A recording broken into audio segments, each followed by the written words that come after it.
after the pandemic and inflation, and I clean as many houses as I can in a day. I can't add any more.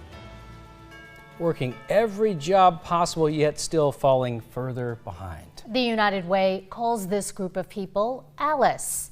Who is ALICE? It stands for Asset Limited Income Constrained Employed. So above federal poverty level, but not enough income to survive. Federal poverty level for a family of 4 is roughly $30,000, but a family of 4 needs to make more than $70,000 to survive. And when pandemic-related programs stopped, everything got harder. WHO 13's Erin Kiernan first told us about ALICE 5 years ago, and she joins us now with an update. Yeah, people who live in this category are constantly making tough choices, whether to pay for food or medicine, utilities or transportation. And as you can see here, it's only gotten worse over the past 5 years.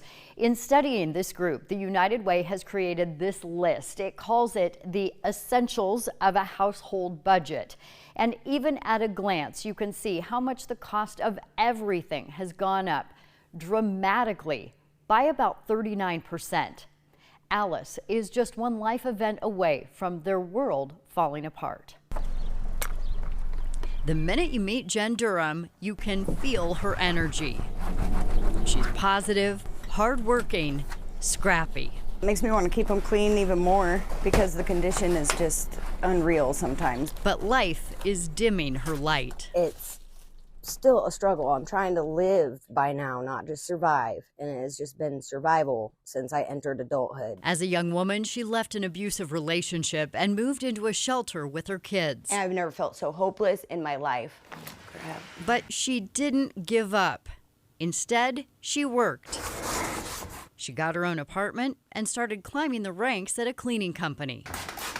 We first met Jen in the spring of 2019, just as she was starting her own business. And then the pandemic hit and kind of just shook all of us up.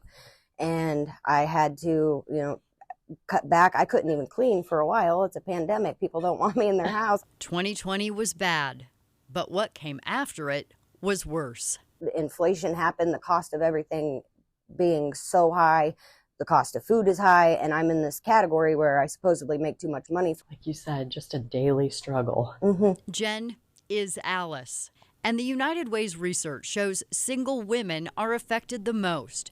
72% are ALICE, compared to just 12% of married parent families. I think they are really making those tough choices. And Kelly Sawyer says the most recent data paints a scary picture. We have seen an increase in the number of families living below the ALICE threshold.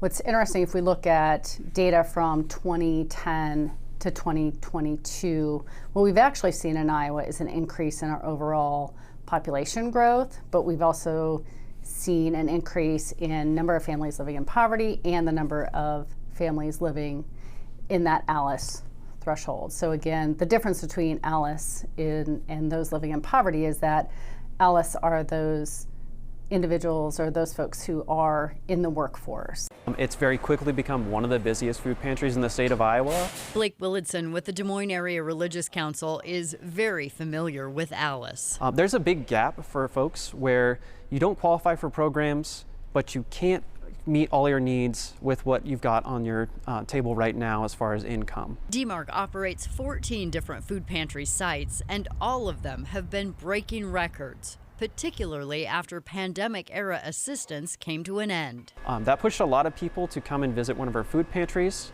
and then inflation hit a record high in the summer, and now a lot more people are thinking, oh my gosh, I'm gonna have to figure out a way to get by this month or this week and find some food. DMARC conducts a yearly study to see who's visiting its food pantries, how frequently, and why. The majority, right around 50% of the people that are coming to a food pantry only come 1 or 2 times during a 12-month period. About 25% of the people that we see that come 12 months out of the year are going to be senior citizens. And the latest United Way report shows that households headed by people over 65 are the fastest growing age group in the ALICE category, up 23%. 46% of households 65 and older fall into that category. Just like wages, Social Security and retirement aren't keeping pace with the cost of living. So there's a disconnect between the wages and the cost of goods and services. For people who live above these categories of poverty and ALICE, why should they care? Because ALICE impacts all of us. They are around us, they live with us in our communities, our kids are friends with their kids. This is how we take care of each other. The outlook is bleak for many Iowans, even eternal optimists like Jen. It's disheartening because, again, I thought I would be more proud of where I'm at by now. I got out of the workforce, created my own business, and not so stressed and so worried literally every day about one thing or another. It is easy to understand why people like Jen are worried every single day when we look at the increase in this survival budget again. This current amount is about $73,000 a year for a family of 4, and most people who are part of this ALICE category don't make anywhere close to that. Our Erin Kiernan reporting. Thank you, Erin. There are places you can turn to if you need help making ends meet. You'll find a list of those available resources on our website, WHO13.com. Just look for Erin's story on our homepage.